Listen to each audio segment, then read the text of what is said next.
Hello बच्चों, इस video में हम पढ़ेंगे चैप्टर नंबर 4 जिसका नेम है हॉकी के लेजेंड मेजर ध्यानचंद।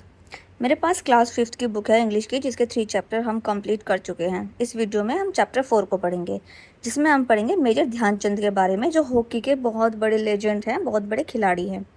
चलिए शुरू करते हैं।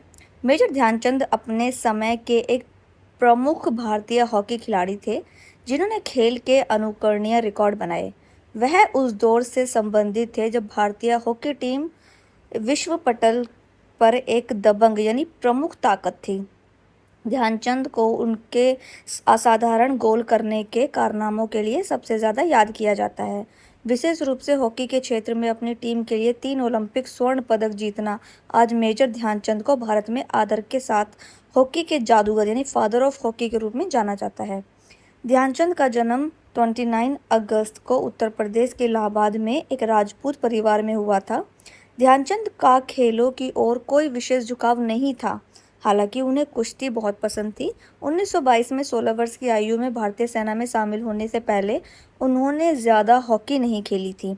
वह कभी कभी झांसी में अपने दोस्तों के साथ खेलकूद में हिस्सा लेते थे। सेना में सूबेदार मेजर वाले तिवारी ने उनके कौशल को देखा, वह उनके गुरु बने और उनके खेल की नींव रखी। 1922 से 1926 के बीच ध्यानचंद ने रेजिमेंटल स्तर पर आर्मी हॉकी टूर्नामेंट में खेला। ऐसी कई घटनाएं हैं जो एक अद्भुत हॉकी खिलाड़ी के रूप में उनमें अद्भुत कौशल की भव्यता का वर्णन करती हैं। उनमें से एक में उन्होंने मैच के आखिरी 4 मिनट में 3 गोल किए, जिसमें उनकी टीम 2 गोल से पीछे चल रही थी और अपनी टीम को जिताया।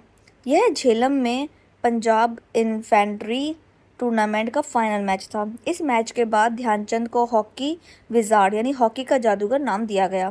ध्यानचंद ने वर्ष 1925 में आयोजित पहले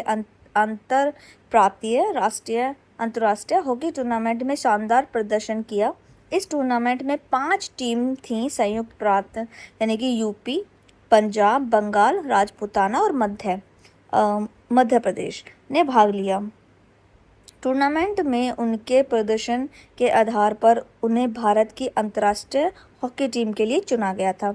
1936 के ओलंपिक में भारत ने जर्मनी के खिलाफ फाइनल मैच जीता और 8-1 के स्कोर से स्वर्ण पदक अपने नाम किया, जिसमें से 6 गोल खुद ध्यानचंद ने किए थे। उस समय जर्मनी पर तानाशाह अडॉल्फ हिटलर का शासन था, जिसे दुनिया भर में सबसे क्रूर तानाशाह और द्वितीय विश्व युद्ध की शुरुआत करने वाले के रूप में भयभीत होकर जाना जाता था। जब वह अपनी टीम को मैच हारते हुए सहन न कर पा रहे थे, तो उन्होंने आधे रास्ते में ही स्टेडियम छोड़ने का फैसला किया। हालांकि जब उन्हें भारतीय चमत्कारी खिलाड़ी ध्यानचंद के बारे में बताया गया, तो उन्होंने उनसे मिलने की बड़ी इच्छा व्यक्त की। तानाशाह से मिलने के विचार ने ध्यानचंद को डरा दिया था और उनकी पिछली रात की नींद उड़ गई थी। अगली सुबह हिटलर ने खिलाड़ी का बारीकी से निरीक्षण किया और पूछा, हॉकी नहीं खेलने पर तुम और क्या करते हो? जब आप हॉकी नहीं खेलते तो तुम फिर क्या करते हो? ध्यानचंद ने संकोच करते हुए उत्तर दिया, मैं भारतीय सेना में हूँ। हिटलर ने उत्सुकता से पूछा, तुम्हारा पद यानी रैंक क्या है? ध्यानचंद ने उसे बताया कि वह लॉन्स नायक है। हिटलर ने उन्हें एक महान प्रस्ताव दिया, जर्मनी आ जाओ और मैं तुम्हें फील्ड मार्शल बना दूंगा। ध्यानचंद यह नहीं समझ सके कि यह हिटलर का आदेश था या कोई प्रस्ताव, लेकिन वे अपनी देशभक्ति की भावना पर अडिग रहे और आत्मविश्वास के साथ उत्तर दिया, भारत मेरा देश है और मैं वहाँ खुश हूँ। हिटलर के साथ आए जनरलों में से कोई भी भारतीय सैनिक द्वारा दिए गए देशभक्तिपूर्ण करारे जवाब का जवाब नहीं दे सका। कहा जाता है कि हिटलर ने ध्यानचंद के कैनवास के जूतों से अपनी नज़रें हटाईं और पलटकर जवाब दिया, जैसा आपको पसंद हो। ध्यानचंद 42 वर्ष की आयु तक खेलते रहे और वर्ष 1948 में खेल से संन्यास ले लिया। उनका निधन 3 दिसंबर 1979 को हुआ। राष्ट्र के लिए उनकी असाधारण सेवाओं के सम्मान में भारत सरकार ध्यानचंद के जन्मदिन 29 अगस्त को राष्ट्रीय खेल दिवस के रूप में मनाती है। भारतीय डाक सेवा ने उनकी याद में एक डाक टिकट जारी किया और नई दिल्ली में ध्यानचंद नेशनल स्टेडियम का नाम उनके नाम पर रखा गया।